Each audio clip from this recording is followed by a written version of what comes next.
Sebanyak 20.000 lembar tiket WSBK Mandalika terjual. Terkait tiket, ya alhamdulillah progresnya sekarang naik terus meningkat. Kemarin sekitar 20-an%. Nah tadi saya saksikan sendiri di sini kan ada Pemerintah Provinsi NTB bersama PT Pengembangan Pariwisata Indonesia atau ITDC dan Mandalika Grand Prix Association atau MGPA terus menggenjot penjualan tiket menonton WSBK. Lantas berapa ya tiket yang terjual hingga saat ini? 7 hari menjelang kejuaraan dunia balap motor tersebut, tiket yang terjual telah mencapai lebih dari 20.000 lembar. Pemerintah Provinsi Nusa Tenggara Barat bersama penyelenggara kejuaraan dunia Superbike atau WSBK, yakni ITDC dan MGPA menargetkan penonton yang datang ke sirkuit Mandalika pada 11 hingga 13 November 2022 mendatang mencapai 45.000 orang. Hingga Rabu 2 November 2022, tiket telah terjual lebih dari 20.000 lembar. Komandan Lapangan WSBK 2022 Mandalika, Jamaluddin Maladi mengatakan, jika Gubernur NTB Zulkifli Mansyah menargetkan penonton hingga 100.000 orang. Untuk itu karena ada diskon 50% bagi masyarakat yang memiliki KTP Nusa Tenggara Barat. terkait tiket, ya alhamdulillah progresnya sekarang naik terus meningkat.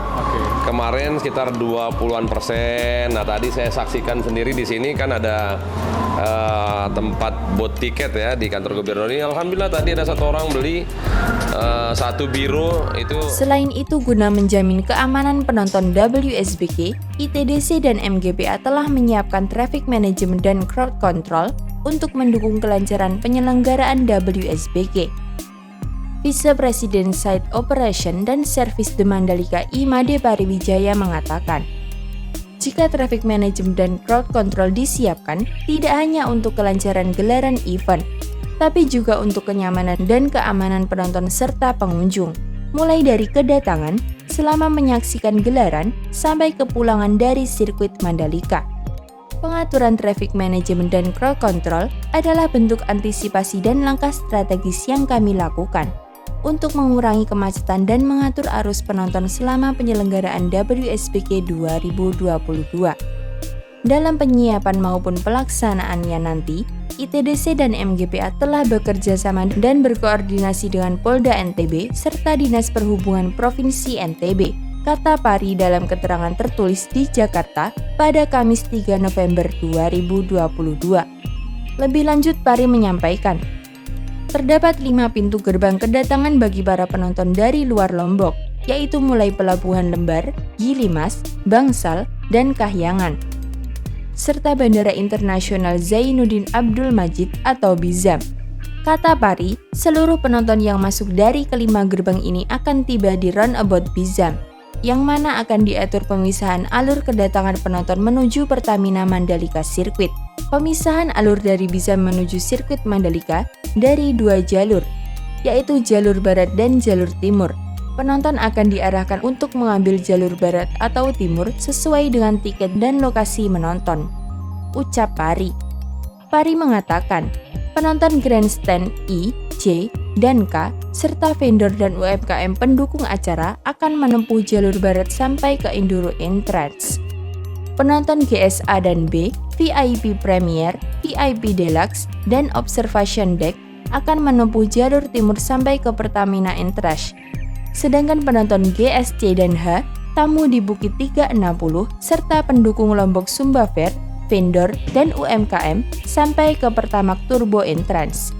Dengan semua persiapan yang matang ini, tentunya makin tak sabar saja ya menantikan gelaran WSBK Mandalika 2022.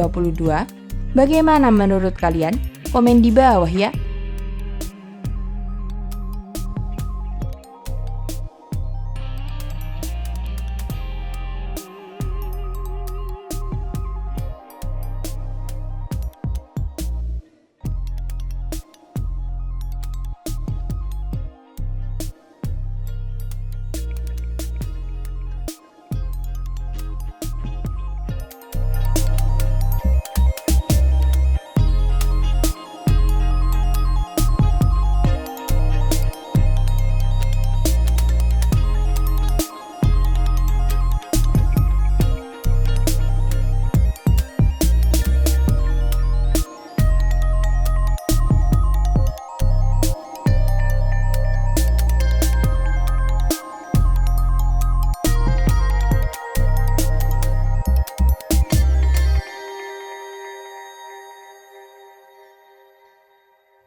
Sirkuit Mandalika terus mematangkan persiapan jelang WSBK yang hanya tinggal menghitung hari.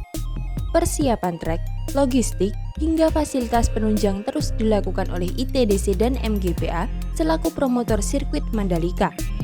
Dengan mepetnya waktu, pekerjaan di sirkuit Mandalika hanya menyisakan penataan tampilan dan pembersihan lintasan saja. Salah satu penataan tampilan yang tak kalah penting untuk dilakukan sebelum gelaran WSBK adalah pengecatan lintasan sirkuit Mandalika yang meliputi track length, garis curb, serta track limit. Lantas sampai di mana ya progres pengecatan lintasan sirkuit Mandalika hingga saat ini? Kali ini diketahui garis curb sirkuit Mandalika telah rampung dicat. Sebagai informasi, pengecatan ini merupakan bagian dari track improvement. Sebelum dicat ulang, beberapa garis curb sirkuit Mandalika diubah menjadi curb Misano yang memiliki ukuran berbeda dari curb standar. Salah satu garis curb yang diubah ke model Misano adalah curb yang berada di tikungan 5 menuju tikungan ke-6. Usai dirubah ke model Misano dan dibersihkan, garis curb dicat oleh ahli road grip asal Inggris. Pengecatan ini pun diketahui gercep dilakukan, sehingga tidak memakan waktu yang lama. Selain garis curb, track limit juga diketahui akan segera dicat. Pengecatan track limit ini perlu dilakukan karena terdapat bekas ban para pembalap yang terlihat sangat mengganggu. Selain itu, pekerjaan di sirkuit Mandalika meliputi pemangkasan rumput hingga pembersihan trek area. Perlu diketahui, pembersihan trek diketahui menggunakan cairan khusus atau deterjen untuk mengepel aspal lapisan terakhir sirkuit Mandalika dan juga dengan teknik khusus sesuai standar internasional. Pembersihan dengan teknik ini terbukti sangat cepat. Dalam waktu yang singkat, permukaan aspal yang sebelumnya berwarna coklat langsung berubah warna menjadi hitam pekat dan nampak mewah. Selain persiapan di area lintasan sirkuit, ITDC diketahui juga terus melengkapi fasilitas di sirkuit Mandalika. Salah satu fasilitas yang sangat penting adalah area parkir. Saat ini kami tengah merampungkan penyediaan fasilitas parkir kawasan berikut jalan penghubung dari Roundabout Sunggung menuju area parkir selatan di kawasan The Mandalika, ujar General Manager The Mandalika Bram Subiandoro. Penataan fasilitas parkir di area sirkuit dan kawasan The Mandalika yang dilakukan meliputi pekerjaan pengerasan area kantong parkir, pemasangan penerangan jalan atau PJU dengan solar cell dan sinage penunjuk arah lot parkir. Tidak hanya itu, guna memastikan penyelenggaraan event berjalan lancar, baik di sisi crowd control dan manajemen lalu lintas, ITDC dan MGPA telah melakukan koordinasi dan kerjasama dengan Polda NTB serta Dinas Perhubungan Provinsi NTB. Tentunya semua berharap gelaran WSBK Mandalika November mendatang dapat berjalan lancar dan berbeda dari tahun lalu. Lantas bagaimana menurut kalian dengan perkembangan sirkuit Mandalika hingga saat ini? Komen di bawah ya.